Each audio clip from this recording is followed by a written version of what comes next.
Bobby hall की कहानी this bright future एक ऐसी मेमोयर है जो शुरुआत से ही हमें ये एहसास दिलाती है कि उजाले तक पहुंचने के लिए इंसान को कितनी गहरी अंधेरों से गुजरना पड़ता है। लेकिन सस्पेंस ये है, इतने अंधेरे में पला बड़ा इंसान कैसे एक चमकदार भविष्य तक पहुंचता है। बॉबी गजन एक ब्रोकन फैमिली में हुआ। उसका बचपन गरीबी और असुरक्षा से भरा हुआ था। घर में नशे का साया था, हिंसा का डर था और प्यार की कमी थी। वो बताता है कि कैसे अक्सर वो भूखा सोता और कैसे छोटे छोटे पल उसके लिए सर्वाइवल के सिंबल्स बन जाते। ये वो दौर था जब किसी भी बच्चे का मासूम बचपन छिन जाता और वो मजबूर होकर जल्दी बड़ा हो जाता। सस्पेंस और गहरा होता है जब हम बॉबी की माँ और पिता की दुनिया में झांकते हैं। पिता ड्रग्स और अल्कोहलिज्म में डूबे थे। माँ का गुस्सा और अस्थिरता घर की दीवारों पर गूंजती थी। बॉबी लिखता है कि घर कभी सेफ प्लेस नहीं था। वो जगह नहीं थी जहां वो चैनलाइज हो सके, बल्कि वो बैटलफील्ड थी जहां उसे हर दिन सरवाइव करना था। लेकिन यहीं से कहानी का पहला ट्विस्ट शुरू होता है। इतनी नेगेटिविटी, इतनी हिंसा और इतनी अनिश्चितता के बीच बॉबी ने एक चीज खोजी, इमेजिनेशन। कहता है कि उसका दिमाग उसका सबसे बड़ा बचाव था। वो अपनी रियल दुनिया से एस्केप करता और सपनों में एक दूसरी दुनिया बनाता जहां उसके पास कंट्रोल होता। ये इमेजिनेशन ही बाद में उसके आर्ट और उसके म्यूजिक की नींव बनी। बचपन के इन एक्सपीरियंसेस ने उसे दो चीजें सिखाई। पहली, दुनिया क्रूअल हो सकती है, और दूसरी, अगर आप अपने भीतर कुछ बड़ा देखते हैं तो वही आपको इस क्रूअलिटी से बाहर निकाल सकता है। बॉबी के वर्ड्स रॉ और अनफिल्टर्ड हैं। वो अपनी शर्मिंदगी नहीं छुपाता, ना ही अपने डर। वो ओपनली बताता है कि किस तरह उसका बचपन कांस्टेंट ट्रॉमा और सर्वाइवल से भरा हुआ था। लेकिन इसी ऑनेस्टी में ताकत छिपी है, क्योंकि ये दिखाती है कि हर इंसान अपने अतीत से कैद नहीं होता। अब सस्पेंस यही है कि एक बच्चा जो ब्रोकन फैमिली में पल रहा है, जिसके आसपास ड्रग्स और वायलेंस है, और जिसे सोसाइटी ने लिख दिया है कि वो कभी कुछ नहीं बन सकता, क्या वो सचमुच एक ब्राइट फ्यूचर बना पाएगा?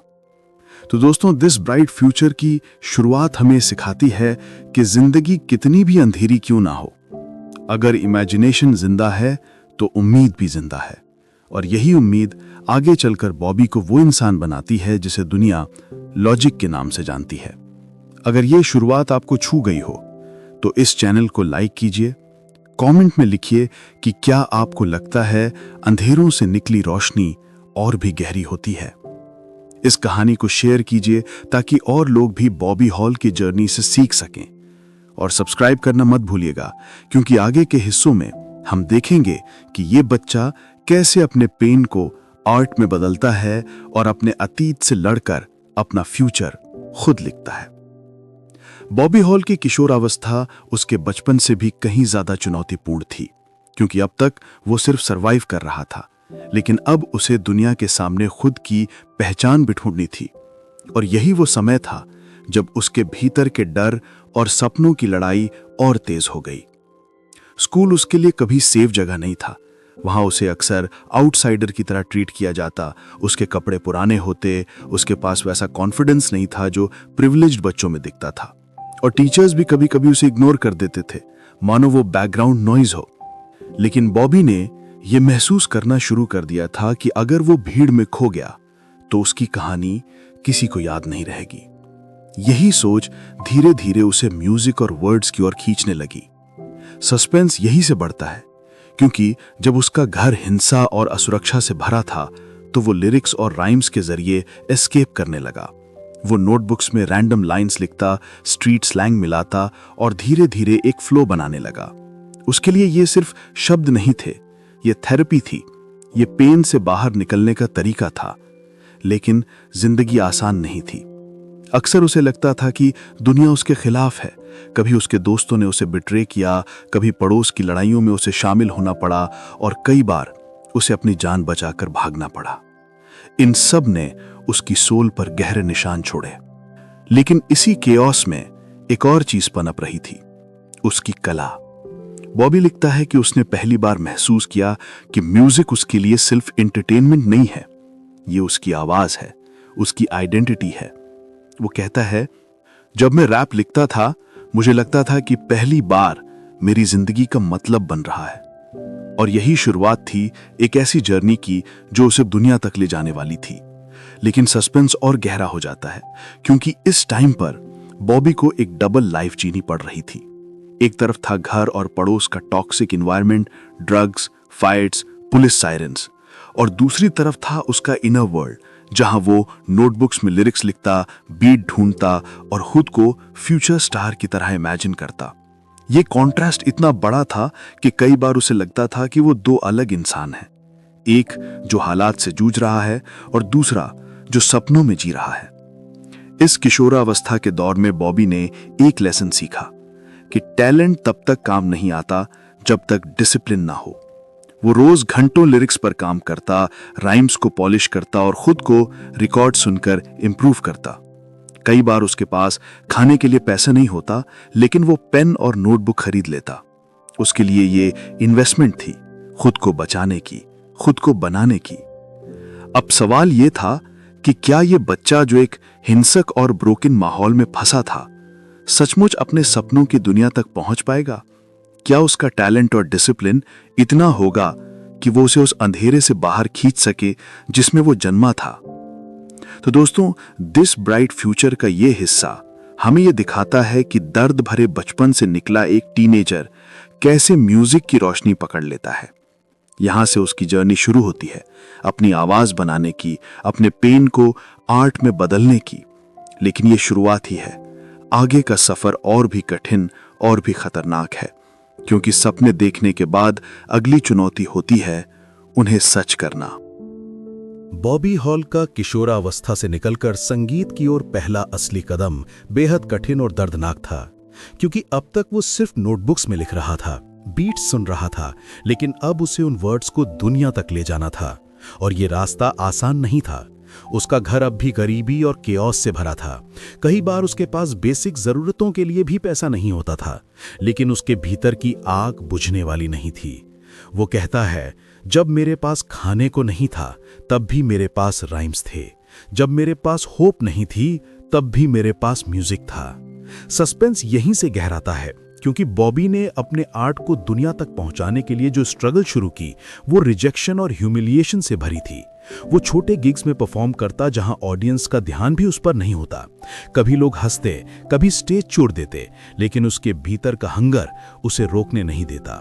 वो घर लौटकर फिर से लिरिक्स पॉलिश करता, बीट्स पर काम करता और खुद को बार बार पुश करता। बॉबी को एक और चुनौती झेलनी पड़ी, रिसोर्सेज की कमी। उसके पास स्टूडियो नहीं था, प्रोफेशनल इक्विपमेंट नहीं था। वो बोरोड या सेकंड हैंड चीजों से काम चलाता। कभी कभी वो दोस्तों के पुराने कंप्यूटर्स पर आवर्स बिताता, माइक के बिना रिकॉर्डिंग्स करता। लेकिन यही लिमिटेशंस उसकी क्रिएटिविटी का हिस्सा बन गए। वो कहता है, मैंने सीखा कि आर्ट महंगे टूल से नहीं बनता, आर्ट हंगर से बनता है। लेकिन कहानी यहीं खत्म नहीं होती। सस्पेंस और गहरा हो जाता है जब हम देखते हैं कि बॉबी को बार बार सोसाइटी से सुनना पड़ता, तुम कुछ नहीं कर सकते, तुम्हारा बैकग्राउंड तुम्हें रोक देगा। ये रिजेक्शन सिर्फ इंडस्ट्री से नहीं, बल्कि लोगों से भी था जो उसे उसके अतीत से डिफाइन करते थे। लेकिन उसने ये तय कर लिया था कि वो खुद को अपने हालात से डिफाइन नहीं करेगा। धीरे धीरे छोटे छोटे कदम बड़े बनने लगे। उसने अंडरग्राउंड रैप सीन में पहचान बनानी शुरू की। उसके रॉ लिरिक्स और ऑनेस्ट स्टोरी टेलिंग ने कुछ लोगों का ध्यान खींचा। वो पहली बार महसूस करने लगा कि उसकी आवाज सिर्फ उसकी नहीं है, ये उन सब की आवाज है जो दर्द से गुजर रहे हैं। यही रियलाइजेशन उसे और मजबूत बना गया। लेकिन यहाँ एक और ट्विस्ट आता है। संगीत की दुनिया में प्रवेश करना उतना ग्लैमरस नहीं था जितना वो सोचता था। रिजेक्शंस का सिलसिला जारी था और इंडस्ट्री उसके बैकग्राउंड को देखकर उसे दरवाजे तक आने नहीं देती थी। कई बार उसने सोचा शायद ये सपना सिर्फ सपना ही रह जाएगा, लेकिन हर बार उसके भीतर की आग स्ट्रॉन्गर हो जाती थी। वो कहता है, मैं हार नहीं सकता, क्योंकि अगर मैंने हार मान ली तो मेरा अतीत जीत जाएगा। तो दोस्तों, बॉबी की जर्नी का ये हिस्सा हमें दिखाता है कि सपनों का रास्ता रिजेक्शन से भरा होता है, लेकिन जो इंसान हर रिजेक्शन को फ्यूल बना लेता है, वही आगे जाकर दुनिया को बदलता है। यहाँ बॉबी ने सीखा कि स्ट्रगल्स और फेलियर्स टेम्परेरी होते हैं, लेकिन आर्ट परमानेंट है, और यही सोच उसे आगे ले जाती है उस मुकाम तक जहां उसका नाम सिर्फ बॉबी नहीं बल्कि लॉजिक बनकर गूंजेगा। बॉबी हॉल, जो अब धीरे धीरे लॉजिक बन रहा था, अपने स्ट्रगल के सबसे क्रूशल मोड़ पर पहुंच चुका था। उसने समझ लिया था कि अगर उसे सच में दुनिया तक पहुंचना है तो अंडरग्राउंड से निकलकर एक ऐसा नाम बनना होगा जिसे कोई नजरअंदाज न कर सके। यहीं से शुरू होती है उसकी मिक्स टेप्स की जर्नी। उसके पास रिसोर्सेज अब भी नहीं थीं, लेकिन हंगर पहले से कहीं ज्यादा थी। उसने तय किया कि वो अपनी कहानी को अपने शब्दों में, अपने अंदाज में दुनिया तक ले जाएगा। मिक्स टेप्स उसका हथियार बन गईं। वो रात रात भर स्टूडियो जैसी जगहों की तलाश करता, दोस्तों के साथ बोरोड माइक्स और लैपटॉप्स पर रिकॉर्डिंग करता और फिर उसे दुनिया में छोड़ देता। सस्पेंस यहीं से गहराता है, क्योंकि हर मिक्सटेप उसके लिए सर्वाइवल का सवाल थी। अगर लोग उसे इग्नोर करते तो उसका सपना खत्म हो सकता था, लेकिन उसकी ऑनेस्टी और रॉनेस ने लोगों को खींचना शुरू किया। पहली बार उसकी आवाज अननोन फेसेस तक पहुंचने लगी और लोग कहने लगे, ये लड़का अलग है। लॉजिक ने खुद को सिर्फ एक रैपर की तरह नहीं पेश किया, बल्कि एक स्टोरी टेलर की तरह पेश किया। वो अपनी गरीबी, ब्रोकन फैमिली, स्ट्रीट वायलेंस और स्ट्रगल्स को ऐसी लाइंस में बदलता जो हर सुनने वाले के दिल को छू जाती। उसकी ताकत यही थी, ऑथेंटिसिटी। वो किसी और बनने की कोशिश नहीं करता था, वो वही दिखाता जो वो था, और यही उसकी असली पहचान बनने लगी। लेकिन फेम की पहली सीढ़ियां चढ़ना आसान नहीं था। इंडस्ट्री अब भी स्केप्टिकल थी। कई बार उसे डोर से लौटा दिया जाता, कई बार उसकी मेहनत को किसी ने क्रेडिट तक नहीं दिया। लेकिन लॉजिक ने यह तय कर लिया था कि वो किसी अप्रूवल का इंतजार नहीं करेगा, वो खुद अपनी जगह बनाएगा। यहीं एक ब्रेक थ्रू आता है। उसकी एक मिक्सटेप अंडरग्राउंड सीन से निकलकर ऑनलाइन प्लेटफॉर्म्स पर फैल जाती है। लोग उसके बार्स और फ्लो को रिपीट करने लगते हैं। पहली बार वो महसूस करता है कि उसकी आवाज सिर्फ लोकल नहीं रही, अब ये ग्लोबल ऑडियंस तक पहुंच रही है। यहीं से लॉजिक का जन्म ऑफिशियली होता है। अब बॉबी हॉल सिर्फ एक लड़का नहीं, बल्कि एक राइजिंग स्टार बन चुका था। सस्पेंस और बढ़ता है जब फेम के साथ चैलेंजेस भी आते हैं। अब उस पर उम्मीदें हैं, क्रिटिक्स हैं और कंपैरिजंस हैं, लेकिन लॉजिक की ताकत उसकी कंसिस्टेंसी है। वो कहता है, मैं परफेक्ट नहीं हूं, लेकिन मैं रियल हूं, और यही रियलनेस मुझे अलग बनाती है। इस जर्नी का सबसे बड़ा लेसन यह है कि ऑथेंटिसिटी विंस। टैलेंट और हार्डवर्क जरूरी हैं, लेकिन अगर आप फेक हैं तो ऑडियंस आपको रिजेक्ट कर देगी। लॉजिक ने अपना अतीत छिपाया नहीं, बल्कि उसे अपनी ताकत बनाया, और इसी ऑनेस्टी ने उसे फैंस के दिलों में जगह दिलाई। तो दोस्तों, बॉबी से लॉजिक बनने की ये जर्नी हमें ये सिखाती है कि हर ड्रीमर के पास एक मोमेंट आता है जब उसे तय करना होता है कि वो खुद बनेगा या किसी और जैसा बनने की कोशिश करेगा। लॉजिक ने खुद को चुना और दुनिया ने उसे अपनाया। यही उसकी असली विजय थी। लॉजिक का सफर अंडरग्राउंड से निकलकर अब मेन स्ट्रीम तक पहुंच चुका था। उसकी मिक्सटेप्स ने उसे पहचान दिलाई थी, लेकिन असली खेल यहीं से शुरू होता है, क्योंकि अंडरग्राउंड में लोग आपको रॉनेस के लिए सराहते हैं, लेकिन मेन स्ट्रीम में आपको एक्सपेक्टेशंस, कंपटीशन और क्रिटिक्स से लड़ना पड़ता है। यहां हर कदम एक टेस्ट है। पहला बड़ा ब्रेक थ्रू तब आया जब उसकी पहली ऑफिशियल एल्बम्स रिलीज हुई। ये एल्बम सिर्फ म्यूजिक नहीं थी, बल्कि उसकी पूरी लाइफ स्टोरी का रिफ्लेक्शन थी।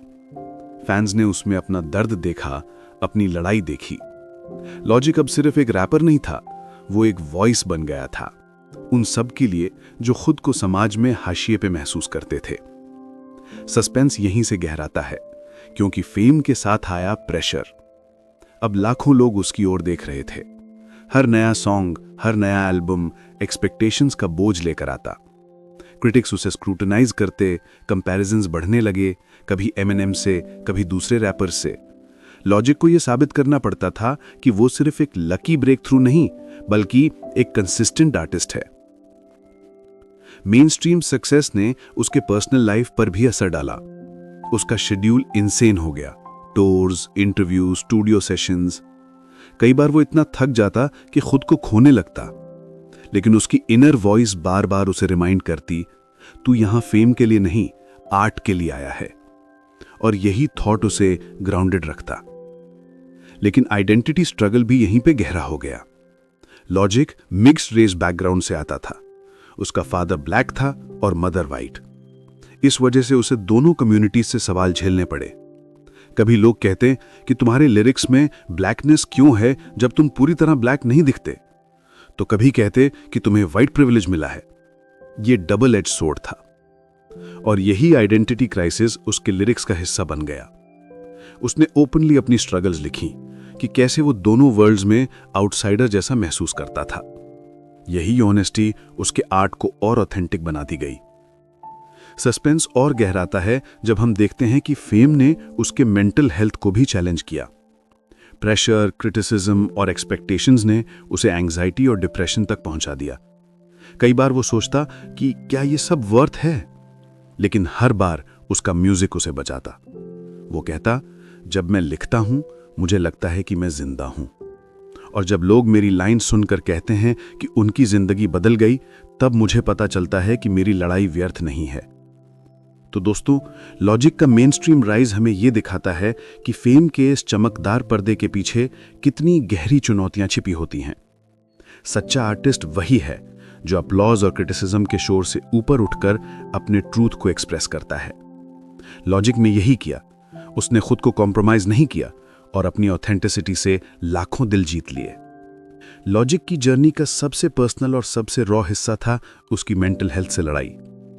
मेन स्ट्रीम राइज ने उसे फेम तो दी, लेकिन साथ ही एक ऐसा प्रेशर भी दिया जो उसकी इनर पीस को तोड़ने लगा। स्टीवन कोवे जैसे थिंकर्स कहते हैं कि सक्सेस बिना बैलेंस के हॉलो होती है, और लॉजिक इस सच को खुद जी रहा था। उसकी एल्बम्स की सक्सेस के बाद दुनिया उसे सेलिब्रेट कर रही थी। मिलियंस में रिकॉर्ड्स बिक रहे थे, कॉन्सर्ट सोल्ड आउट हो रहे थे और फैंस उसे आइडल मान रहे थे।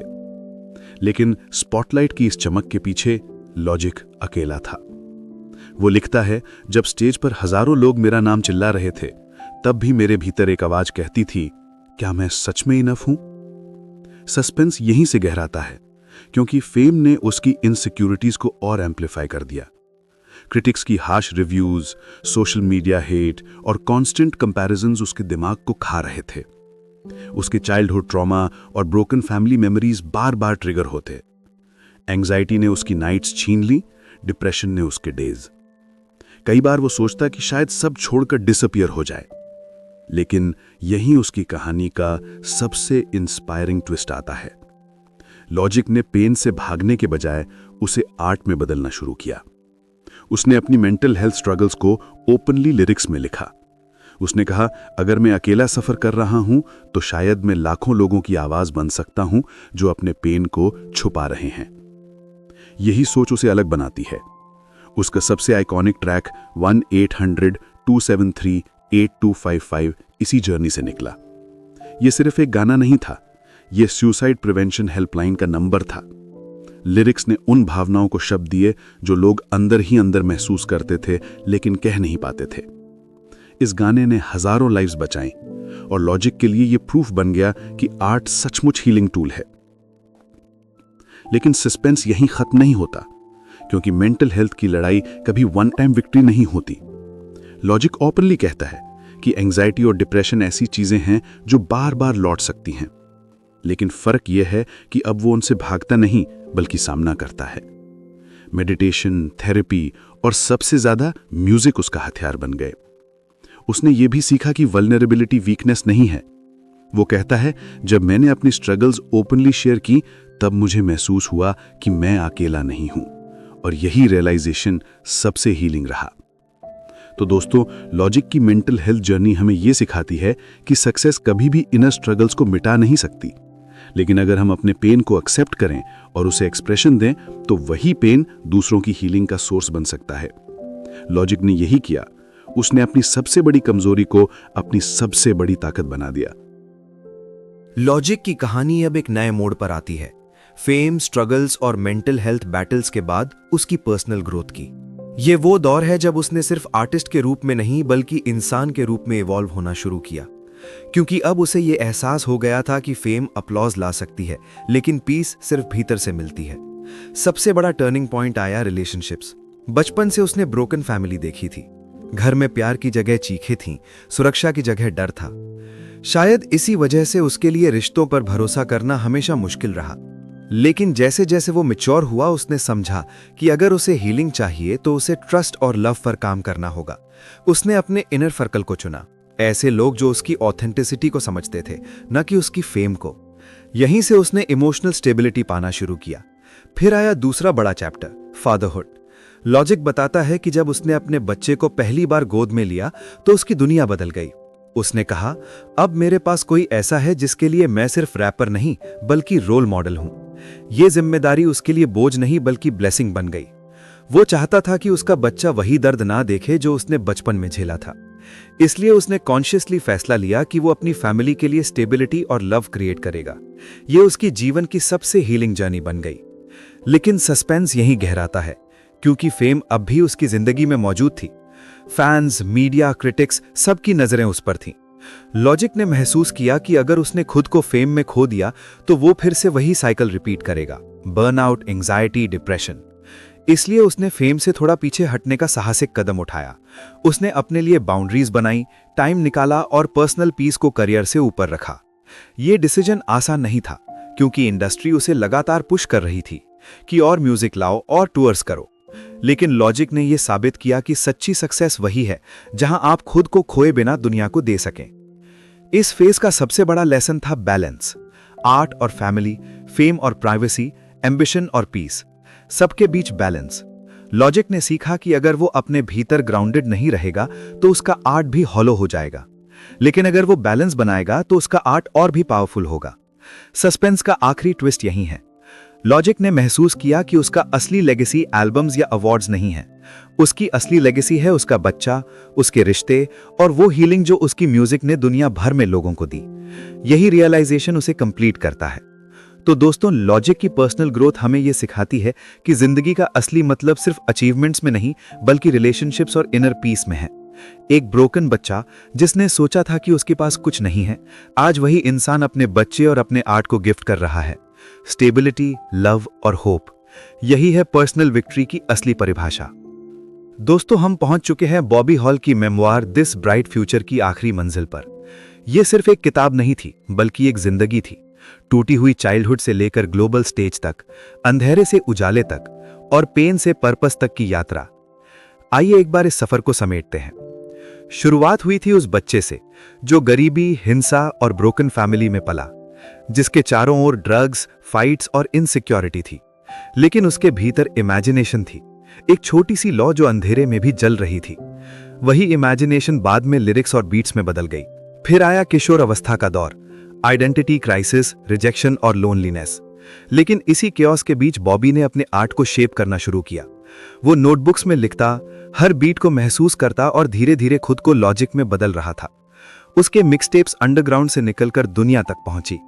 फैंस ने उसकी ऑनेस्टी को पहचाना। उसने साबित किया कि आर्ट सिर्फ एंटरटेनमेंट नहीं बल्कि सर्वाइवल और स्टोरी टेलिंग है। यहीं से बॉबी हॉल से लॉजिक का जन्म हुआ, एक आवाज जिसने लाखों ब्रोकन सोल्स को रिप्रेजेंट किया।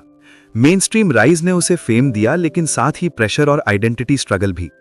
मिक्स्ड रेस होने की वजह से वो दोनों वर्ल्ड्स में आउटसाइडर जैसा महसूस करता था। क्रिटिक्स और कंपैरिजंस ने उसे टेस्ट किया, लेकिन उसने हार नहीं मानी। उसने अपनी ऑथेंटिसिटी को आर्मर बना लिया। फिर आई सबसे कठिन लड़ाई, मेंटल हेल्थ की। एंजाइटी और डिप्रेशन ने उसे गिराने की कोशिश की, लेकिन उसने पेन से भागने के बजाय उसे आर्ट में बदला। उसका गाना 1-800-273-8255 सिर्फ म्यूजिक नहीं था बल्कि लाखों लोगों के लिए जीवन और मृत्यु के बीच एक पुल था। यही उसने जाना कि वल्नरेबिलिटी वीकनेस नहीं बल्कि ताकत है। और आखिरकार वो मोड़ आया जब उसने खुद को सिर्फ आर्टिस्ट नहीं बल्कि इंसान के रूप में ग्रो किया। रिलेशनशिप्स, फादरहुड और बैलेंस, इन सब ने उसकी जिंदगी को नया मीनिंग दिया। उसने सीखा कि असली लेगेसी अवार्ड्स नहीं बल्कि लव और हीलिंग है। अब वो सिर्फ लॉजिक नहीं बल्कि एक पिता, एक साथी और एक हीलर है, जिसने अपनी ब्रोकननेस को दूसरों के लिए होप में बदल दिया।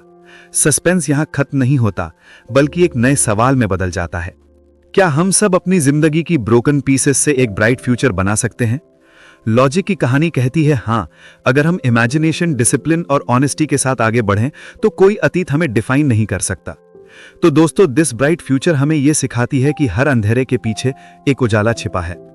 हर स्ट्रगल, हर रिजेक्शन, हर दर्द, ये सब हमें तोड़ने के लिए नहीं बल्कि शेप करने के लिए होता है।